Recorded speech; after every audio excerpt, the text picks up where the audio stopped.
Diane, thank you for joining us today. Why should we care about data within HR? HR should be treated as any other business function. Every function within a company gets measured, gets tracked with data.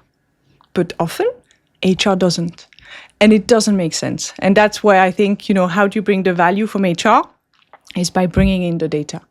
And if we link to the topic of today on the candidate experience, there is so much you can measure, yet it's rarely measured. And how do you measure success? It's only when you have data.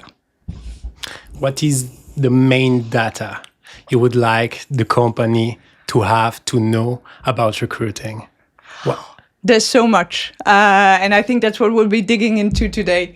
But there's two measures that I love. That is time to hire. How long does it actually take to fill in a role? Because when a manager comes and says, "Oh, I need someone yesterday," you're like, sure.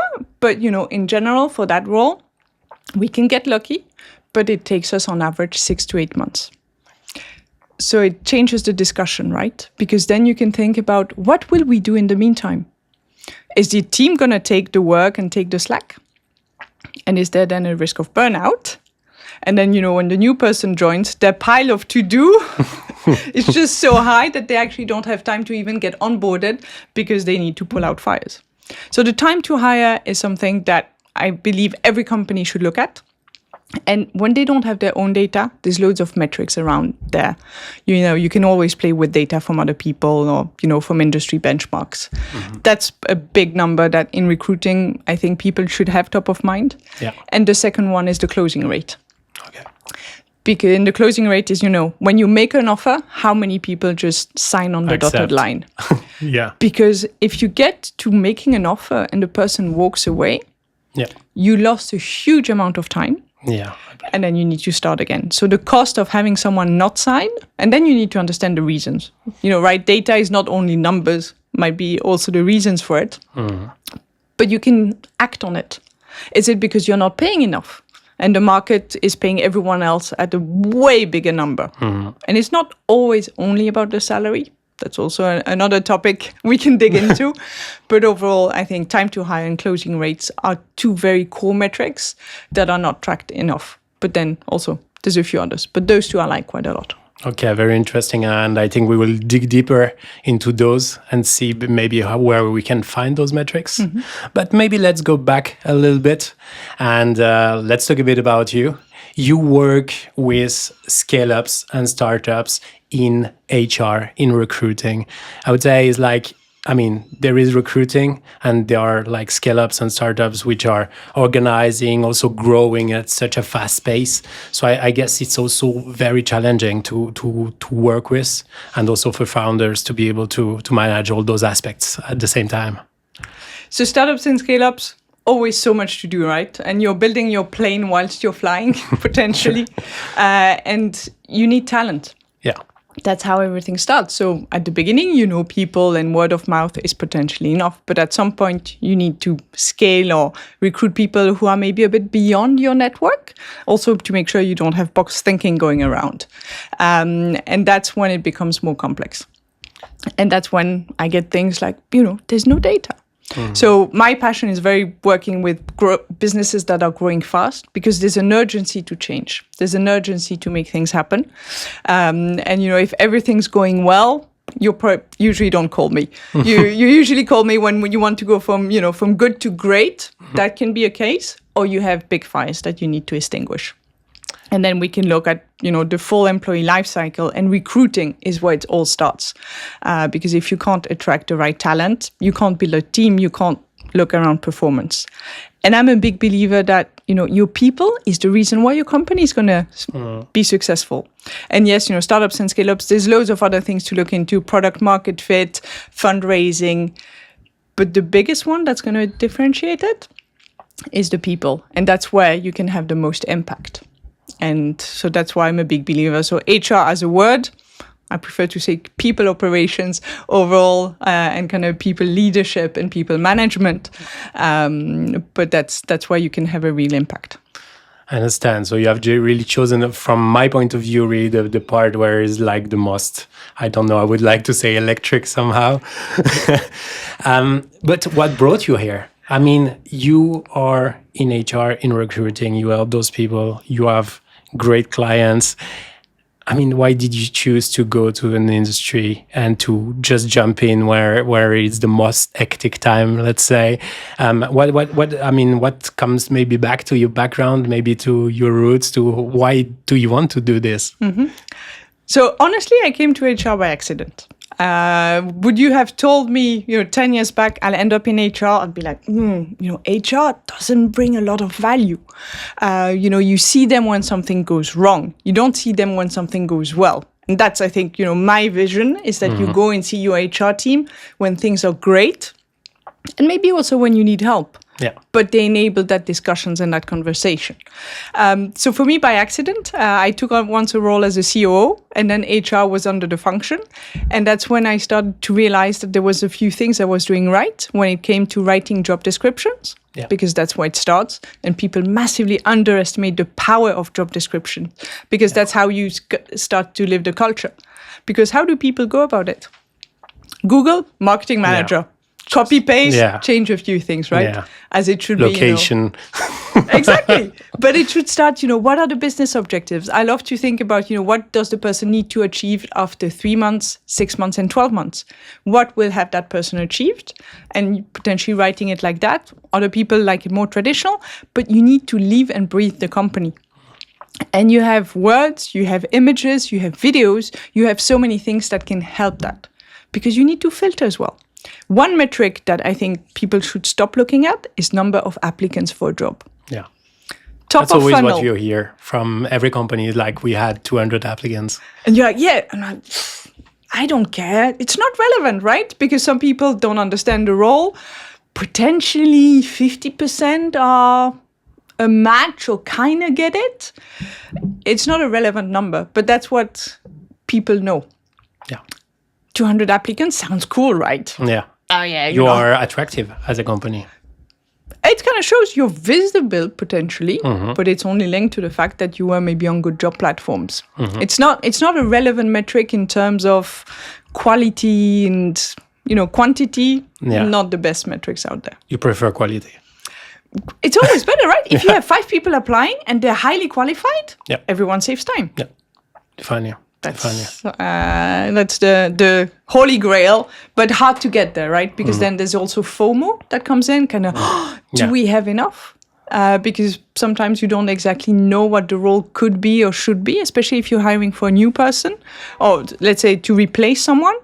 Sometimes you just take the same job description, but maybe you should adapt it. But then you don't have the time, and that's why it starts. And that's when data becomes useful, but you need to look at the right number. So you were COO in a company, and that's where you realize, while working with people, while needing more people, while recruiting, that this was really an essential part. Yeah. And then I have to say, I also had quite a few bad experiences with HR teams where it brought the need, like, we need to fix it.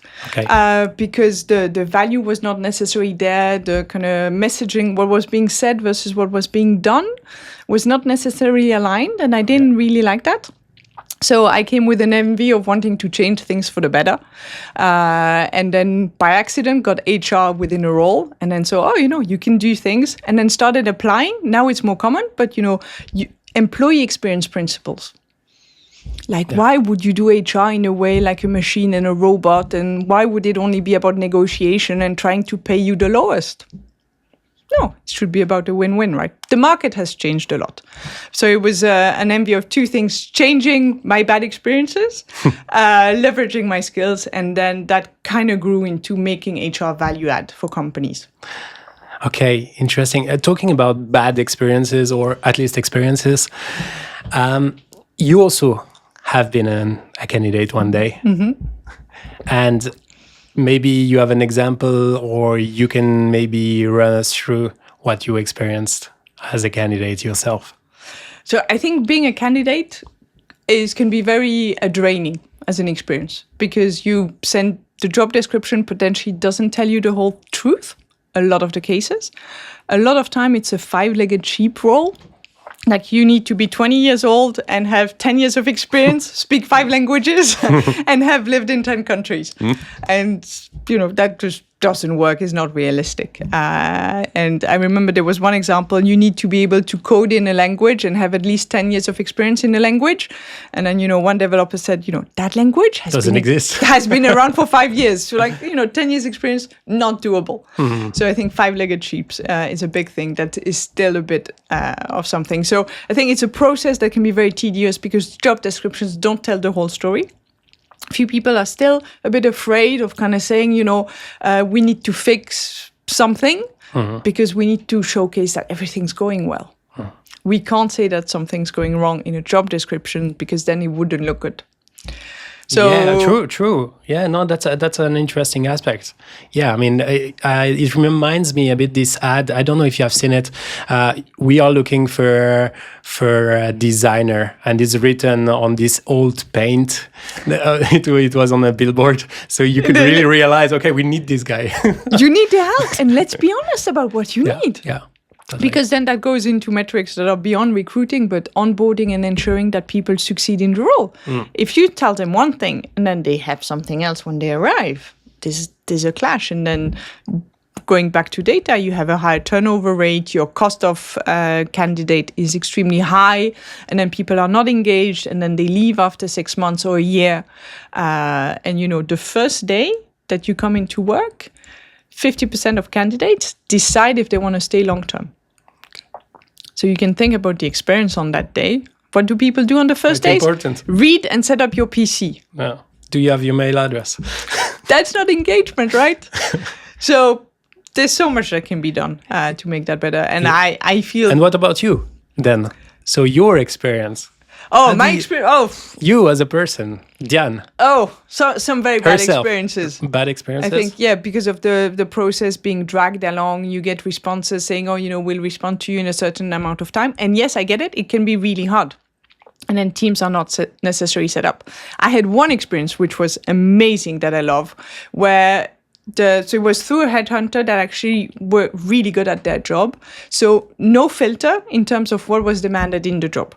Like literally, this is the story, this is the good and the bad when it comes to the leaders that you're going to be working with. So a lot of honesty around the environment. And then the process, you get to talk to the people straight away. Okay.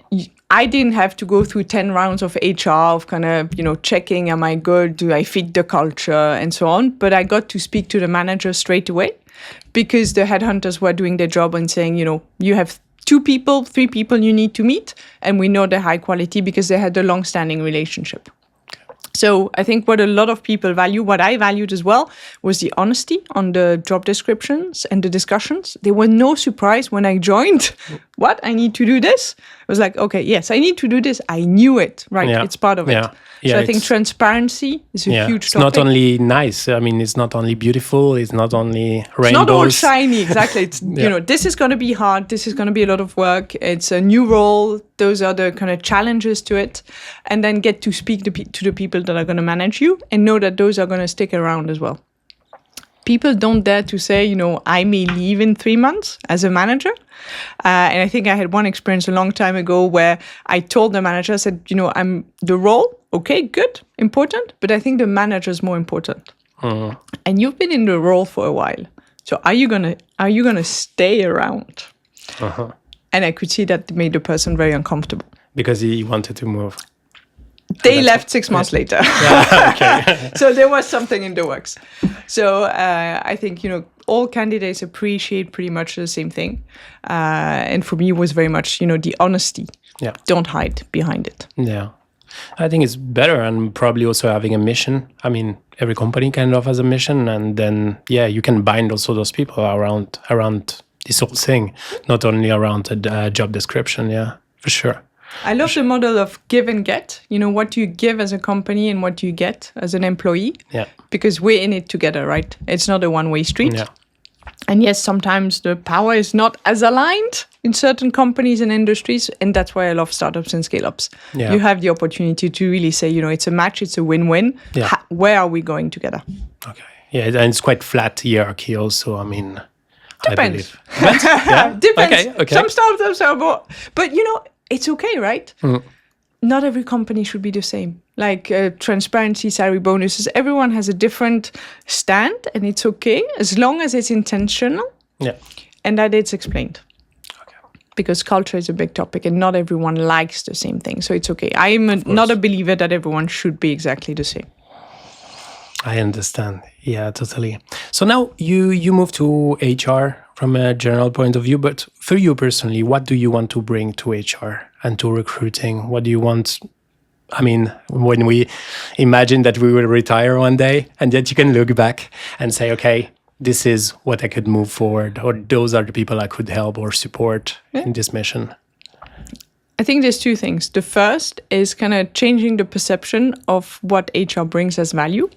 Why? Because I believe everyone should be enabled to enjoy their work. Yeah.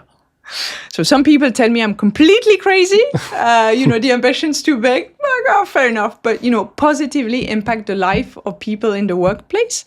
I.e., you have the right to wake up and be energized with what you're doing. And yes, of course, there's going to be days where you want to stop. There's going to be days where it's going to be painful. But overall, kind of saying, I get excited about what I'm doing. That's the vision I have for the department, enabling people to do their best work through two hats, either through changing that HR function, or sometimes I go into I'm also an executive coach, so helping people making sense of what's happening, helping them to change what they want to change, to transform when needed, but to really have an impact of saying, I want everyone to say, I love going to work. Yeah. Because too often it's kind of, need to go to work, or, my boss this, my boss that. Sunday evening. Exactly. The Sunday evening kind of, I don't want to go to work tomorrow. I think, being excited and, caveat, yes, it may not be every day. But after 3 months, if you were not excited every day, then there's a challenge. Could you already bring this change to some companies?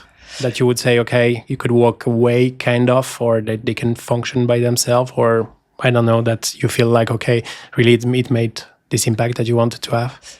Impact, absolutely. And the way I've worked with a few companies, so a few companies I can't name, because sometimes, you're putting firefighters out and, people don't necessarily want to be named of having had issues, but fair enough. But very much kind of understanding where things go right or wrong. And back to the topic of recruiting, often is expectations alignment. Making sure that, what you're offering matches what people want. The environment is the same. So I'm a big fan of measuring whatever you do in HR. So, are the people you're hiring staying? Mm-hmm. Do they actually achieve what you set them up to do? Or not, is a big topic. So, one case, for example, there was a huge drop in engagement level. So engagement is, do I like what I'm doing? Do I have the tools? Can I perform? Huge drop after 6 months. Okay.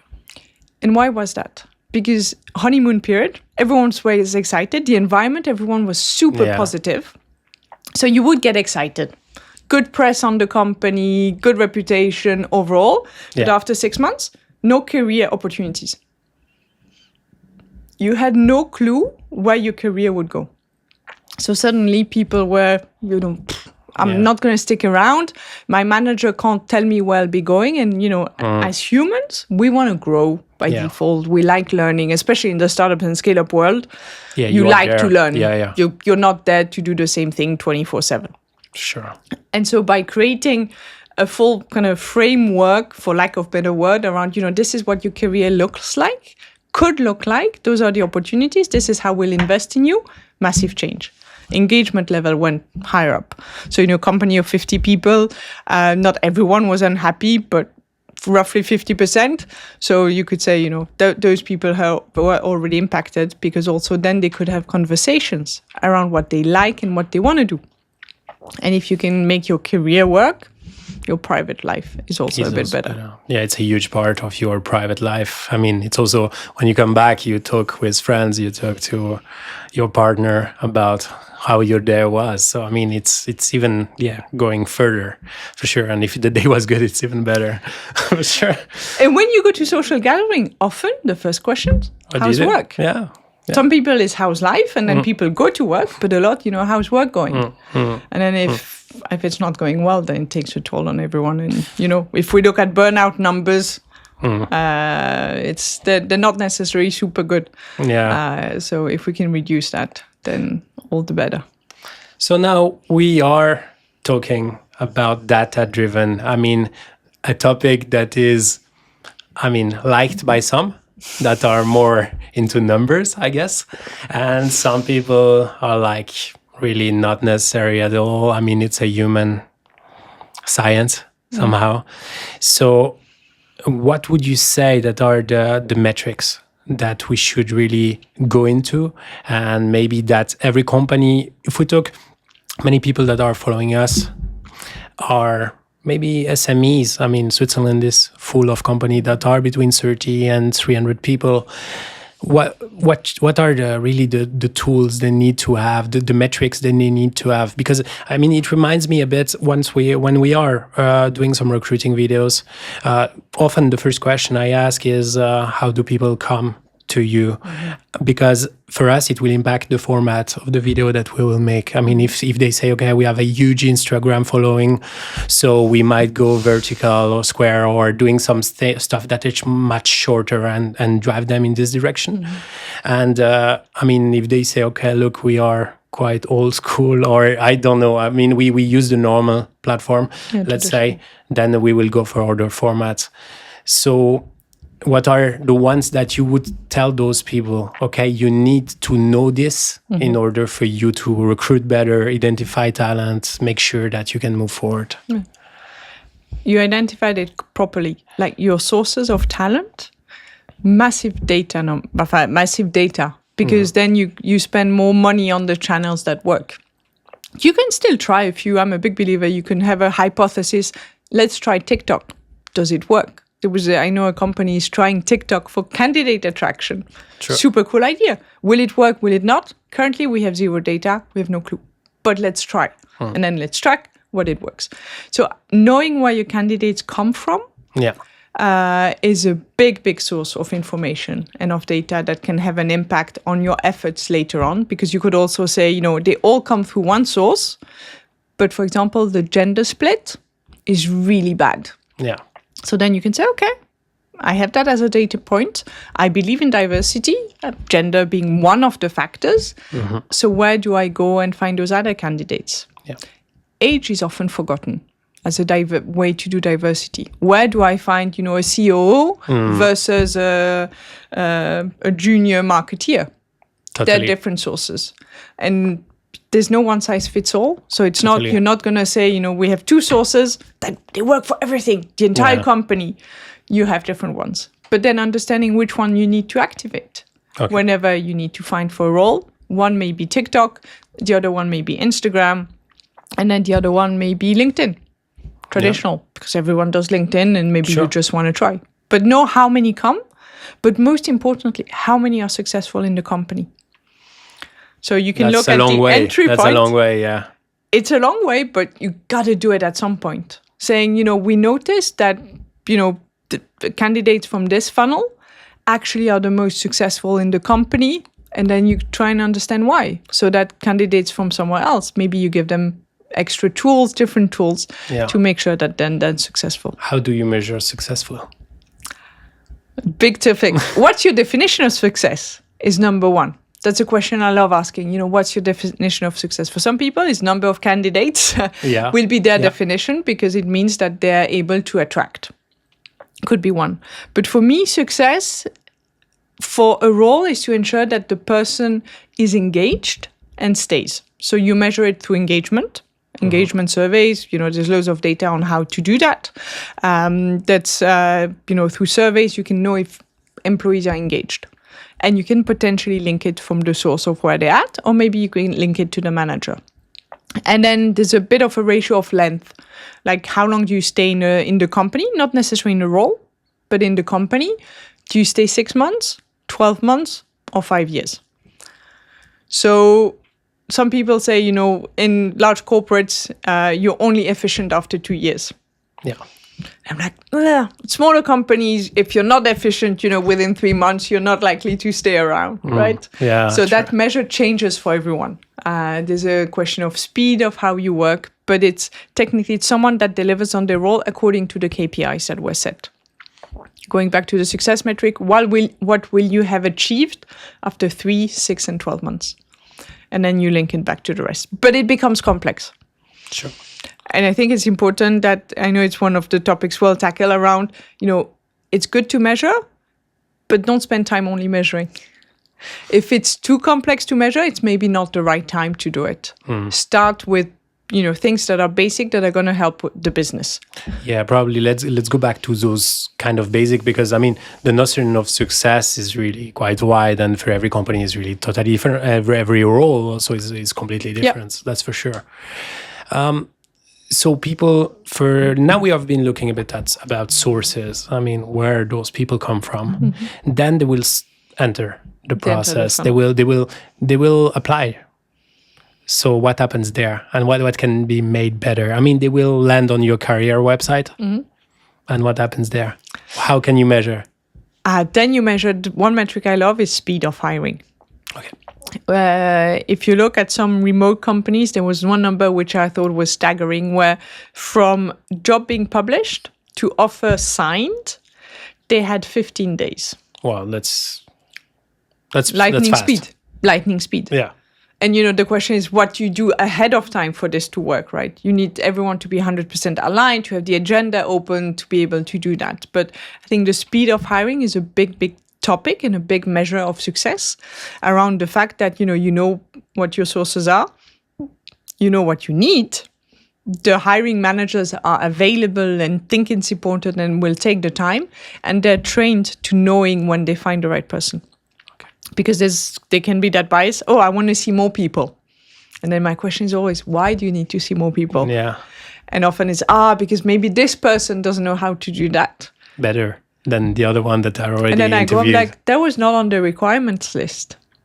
So you're now going away with extra things you want, and then that delays the process. So I think you can measure, now with ATS as applicant tracking system, becomes really easy to say, that person has been stuck on that stage for how long, when did they apply? So the rule, I would say, is never more than 7 days in a stage. Okay. But for some companies, it's already slow. Really depends on, how fast you need to go and when you need to hire the person and where you're able to attract. How long your process is, I believe, yeah. The process, 7 days. How many steps as well? How many steps? Or how long does it go for you? You need 5 interviews. Yeah. And then people add an interview. Yeah. And they say, we want you to see that extra person and that extra person. And that just goes, okay, your setup is not strict. And then you go with gut feelings much more. But it's hard. Hiring is hard. Funnily, hiring is the only role on the planet where people think that they don't need to be trained on. Yeah, and it's really the image of your company just from day one. So you say speed of hire. Speed of hire or speed of the process. Speed of the process until the person has signed the offer. So so you can look at it all like time to fill the role in overall, but also your process in itself, because to fill the role depends. You say, is it signature? Is it first day in the office? Because there might be a probation period. So there's different ways of calculating it. You could debate which one's right for you. But I think if you go in this direction, it's already really good. Whatever. It's a great start. Yeah. Completely agree. Got to start somewhere. And then within the process, how long until you fix the first meeting, how long until you fix the second one, and then once you're convinced, how long to make the offer. Although it's the full process, if you split it up a little bit, you can gain a lot of insights around what's working and what's not working, and where the problem potentially lies. Okay, and now we have been talking about speed. Now maybe if we move to quality, what would you say? How can you lock those people, or how can you how can you, identify them, see them, and make sure that maybe at the next hire you will get the similar people? Getting hiring right, a whole topic that we could speak for an hour about. But I'm a big believer in kind of understanding behavior Yeah. Because past behavior is much more of a predictor of future behavior rather than performance. Because performance links to a lot of things, to the context of potentially the product, of the team, of what was available, and all of that makes a lot of things. And it's not because you performed in this company that you necessarily perform in the new one. Yeah. But the way you do things is much more of a predictor. So I'm a big believer of kind of saying, how do you make decisions? How have you gone about this? And kind of really making it tangible with examples and then seeing how it links to your culture.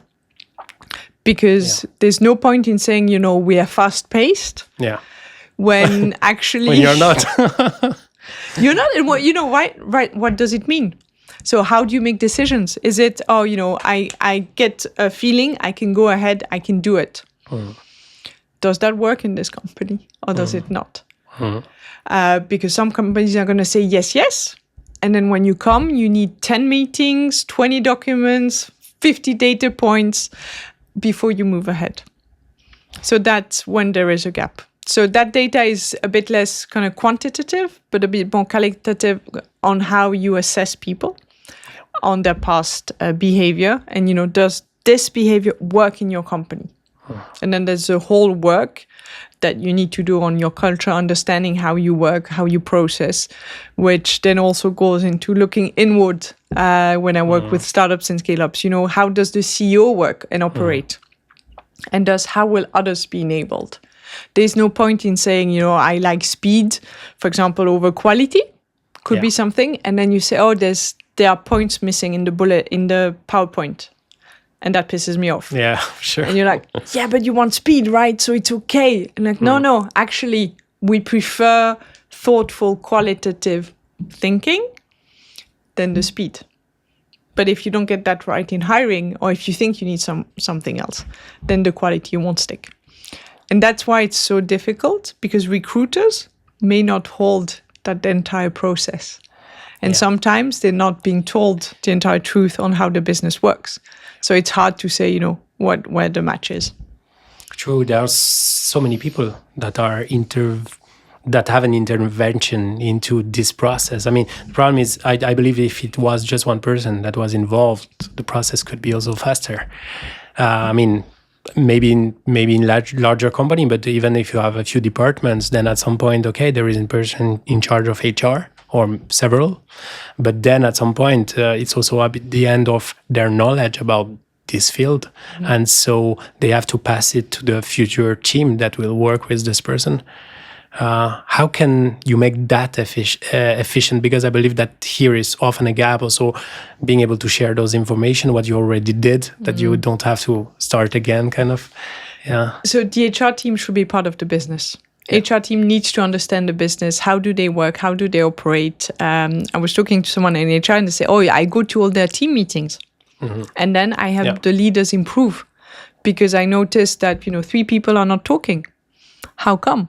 So, not everyone might be involved in the discussion. And for that, recruiter or HR managers is defining your culture and kind of ensuring you're living it. So then when you explain it, and people really get a sense of it. So it's closing that gap. It's not, I need a role, HR, catch the potato and kind of fix it. Enjoy. Yeah, exactly. But it's, how do we work together as one team? You understand the business, you understand the way we work and how we make decisions, allowing us to be successful as one team. And that's when HR becomes a business integrated leader and not only a partner, but really someone that helps to advance what is being done in the company and brings the value, rather than saying, they're filling roles. No, they're not filling roles. They're building a company with you. That's a huge distinction, right? Are you filling a role or are you building a company? And you need to enable your recruitment team to build a company rather than to fill roles. Yeah, totally. And now if we look a bit at the overall candidate journey, it's probably what many people that are listening today are thinking, how can those data make the candidate experience better or different? How can I leverage those data to understand better how I should actually proceed with the full candidate journey? I think getting feedback from candidates is often forgotten. So simple. Simple, asking them. So it may not be part of your company culture. So if you're asking for feedback and you're not going to be doing anything with it, maybe not worth the effort. Yeah. But just overall, just at the end, Yannick, anything we could do to improve our recruitment process? And then there's a second question I love, which is to say, anything that you didn't get a chance to do or wanted to improve.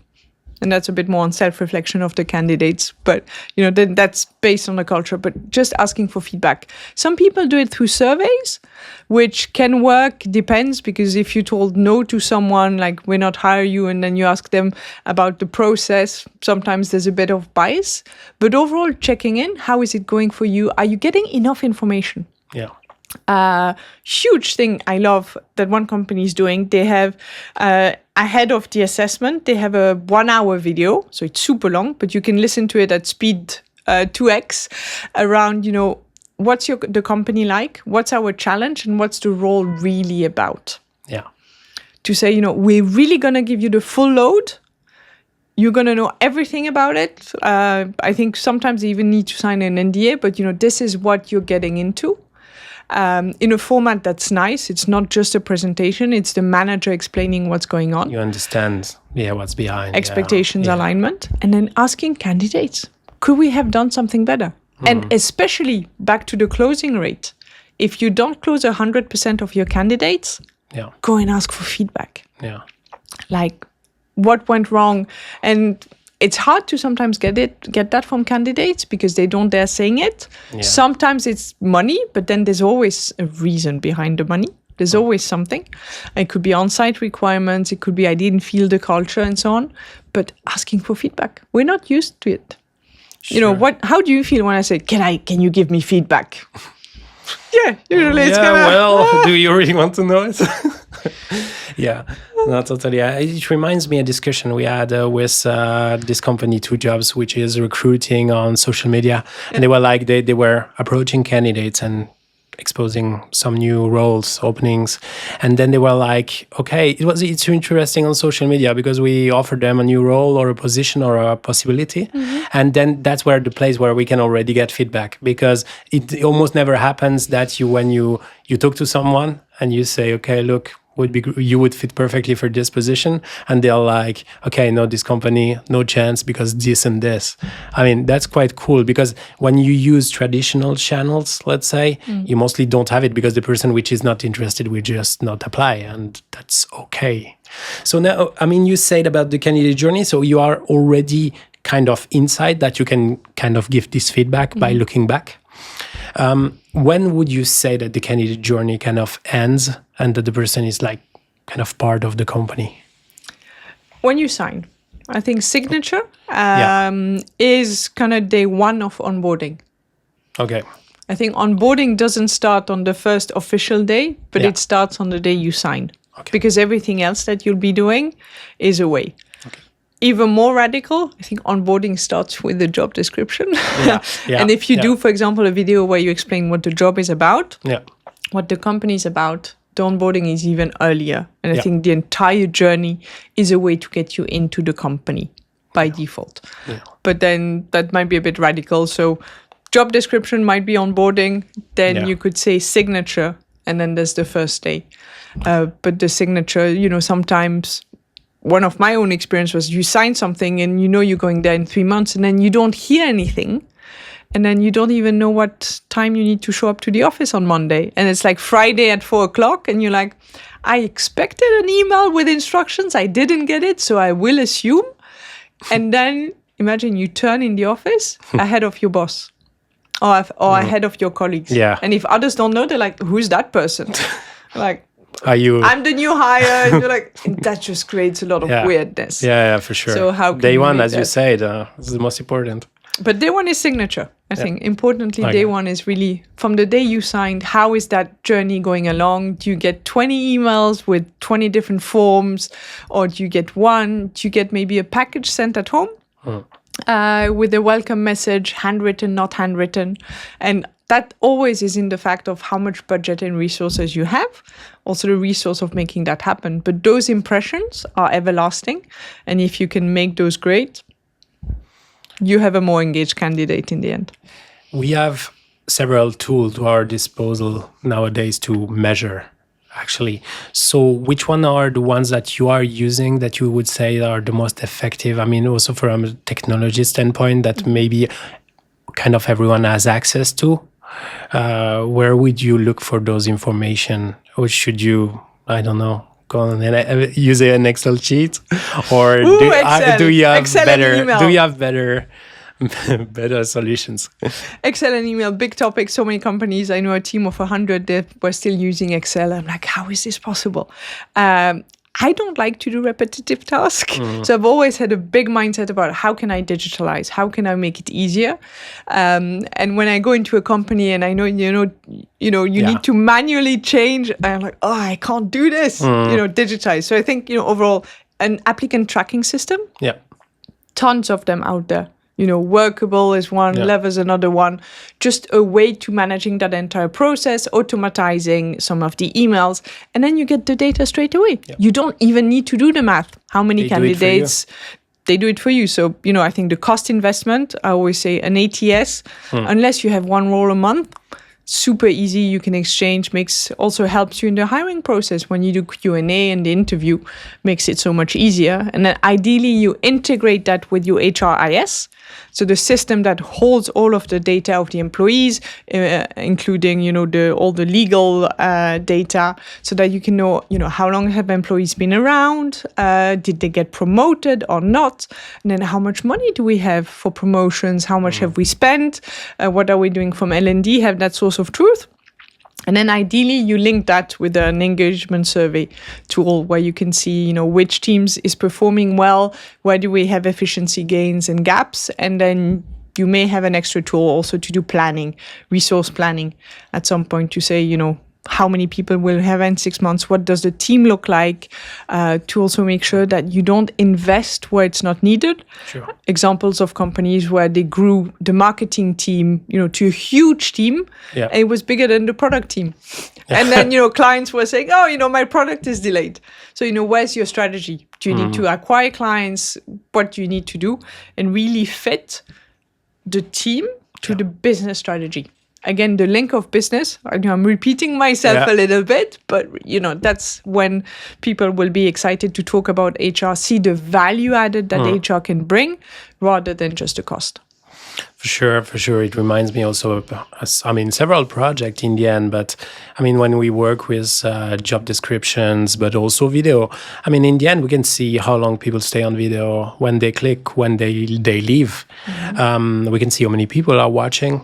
On which support, mobile, desktop, and this gives us also quite much a good idea. And it reminds me one of our clients, which was like, okay, so we did all this with you. We have been publishing it a bit everywhere. So the data, I want to have this in order also to analyze it. Was it a good investment? Yeah. And so that's always really good. Also on our side, if you have it, because we have the data, and then it's going to help everyone. And it's like 5 lines maybe, which tells so much about your company and the way the people interact with you. And that's really important. But now, if we maybe you talk about business, so maybe if we look the HR in general and the data in HR. Here we talk about applicant tracking system, for sure. It's in the hiring process, but maybe how can HR use data best, and maybe what are the best tools or the different stage that they need to use? I'm a big believer in measuring engagement. So engagement, as we discussed, right, are people engaged in their work? I.e., do they like it? Do they get to do their best work? Are the managers performing or not? And then use that as a basis to do everything else. So you understand what the pitfalls are. And the pitfalls may be in, I don't see myself in this company any longer. Or I do not recommend this company as a great place to work. And then you can have insights as to what and why. For some people, yes, you can do a Google form when you start, but just start getting data. So also when you scale, you know where things are going wrong. And things will be very different when you're a team of 10 or when you're a company of 300. And that will change because the kind of connection points, right, are start to augment more and more and more. So you need to identify where things are maybe dropping off. And, after a while, if, people have stayed and are loyal to the company because they like the vision and mission, their demands are going to be a bit different. You need to think about career. You need to think about how you keep them engaged. You need to think about remuneration. And remuneration is not only the salary. Could be equity, could be culture, could be benefits. There's so much that you can do. And then think about what's tax deductible, what is not. There's loads of things that can come into play. So I would say engagement is the second thing to look at, measuring it per team, and then anonymous or not depends on the transparency. Okay. So you analyze it. And now how can you see your data evolving through the time, and in order for you to be able to have it in a kind of structured way for HR teams and to make like better decision, but also being able to identify a future problem that might come. I believe that this is probably for me inside a company the best thing, because there are so many signs. If you have predictive analytics, you've reached like the highest level of maturity when it comes to HR. So step number 1, have some data. Right? Yeah. Maybe it's your own, maybe it's also used for someone else. Number 2 is start analyzing it. Number 3 is start reporting on it regularly, kind of seeing where the trend is, more than saying, okay, time to hire is usually X. Can we decrease it? Can we increase it? Yeah. And then you add business intelligence to it. If we think about where we need to go, how does it link? And then you can become predictive. But it's a journey. Yeah. Don't try and be predictive. Also, with some of the teams I'm working, there's 20, 30 people. It's not, you don't scientifically backed data, right? Yeah. But inside. I mean, we were talking about what managers should do to kind of make it better. Now, we have been in this talk for a little while. People are following us and asking themselves, okay, what can I effectively do it today afternoon or tomorrow in a very simple way? So what would you recommend everyone watching? Yeah. Go back to, is there anything you have? More often than not, people have data. So it depends where you are on the scale. But let's say you have no clue what you currently have. Just have a think. Do you have a tool or a system? Do you have an ATS? You probably have data there. Maybe you don't have an ATS, but you've already hired for a few roles. You could just double check, hiring date versus when the job was posted, for example, if we think about time to fill. You probably have way more data than you think. Yeah. Just switch on the mindset. Can I find it? Yeah. And then what can I do? Thinking about the next steps. Can I analyze it? Can I report on it? Yeah. And once you're there, how do I link it to the business? And then what can I do to make it predictive? And think about, do I need to digitalize anything to do it? Because, a tool potentially is between 1 and 5K a year. When you think about how much time you will win, usually worth the investment. Yeah, definitely. And, the case to the CEO is, I'll earn 20% of my time back. Actually a good metric. Sure. And kind of start with that and then link it to the business as quickly as you can. Yeah, implementing really those digital tools, looking into it and understanding a bit how they work. I think it's here really a good way to save time and energy. Oh, it makes a huge impact. HR needs to be digitalized like any other functions. You need metrics and you need tools. Yeah. So also to all CEOs, put a budget for your HR team. Give them tools. Don't have them fight over it, but put some money on the side. Team of site should not necessarily be an HR budget, but HR stack definitely have a budget for that. Okay, very interesting.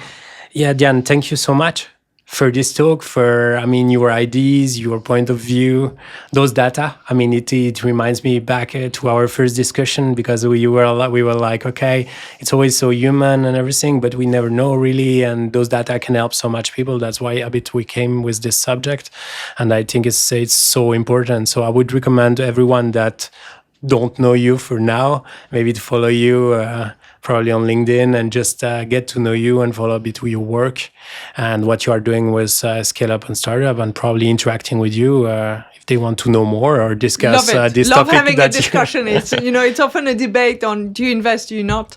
But I'm deeply passionate about kind of changing the perception of that team, of the HR bringing value. So thank you also for everything you're doing, and those sessions every 2 weeks, massively insightful. Appreciate it. Thank you so much. And I wish you a beautiful afternoon. Thank you to everyone who also watched us live.